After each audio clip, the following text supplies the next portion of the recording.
Hey y'all, I'm Laura with Freedom Family, and today I'm going to be showing you how to clear the PO442 code on this 2011 Ford Explorer. Let's get to it.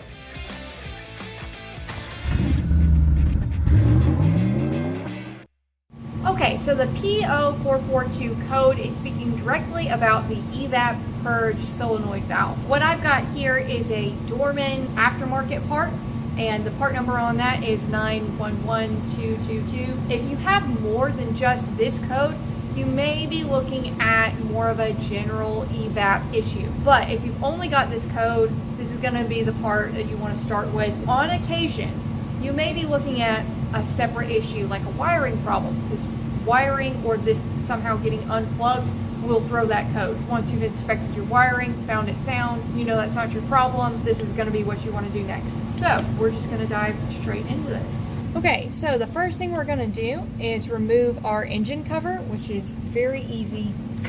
It's like a rubber material, and we're just going to slide it up over the oil cap and set it aside. I see two holes where it must have had fasteners before, but they're not here anymore. So there's probably a fastener here and over there.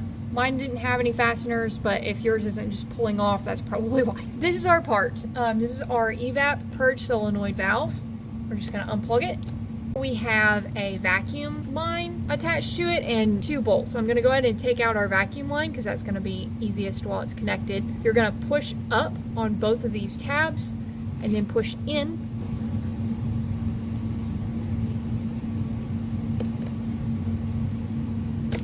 You just pull it out like that. These bolts are 8mm.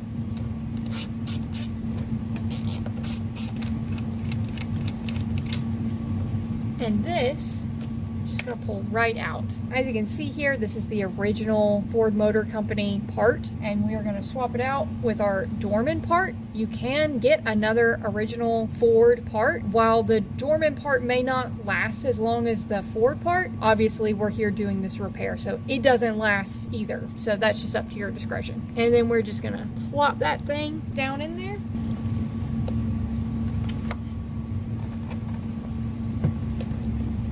Our bolts go in.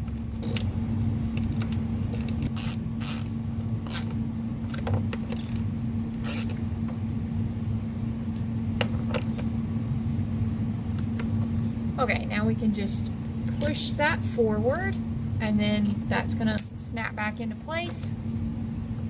Our connector goes on, and now our cover can go back on. Just slide that around the oil cap.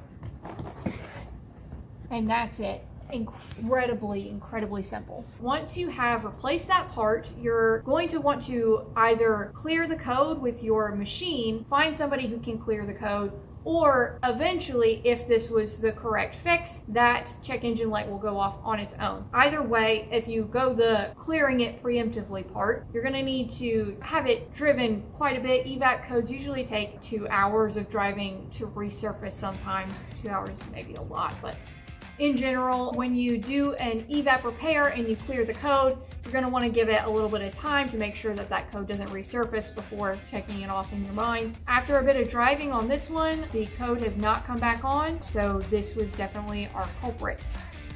And that's it. We hope you enjoyed the video and maybe found it helpful. If you did, please consider giving us a like and maybe subscribe. It really helps out the channel. And as always, I will be happy to answer as many questions as I can in the comments below. Thanks so much for watching, and I will see you again in the shop.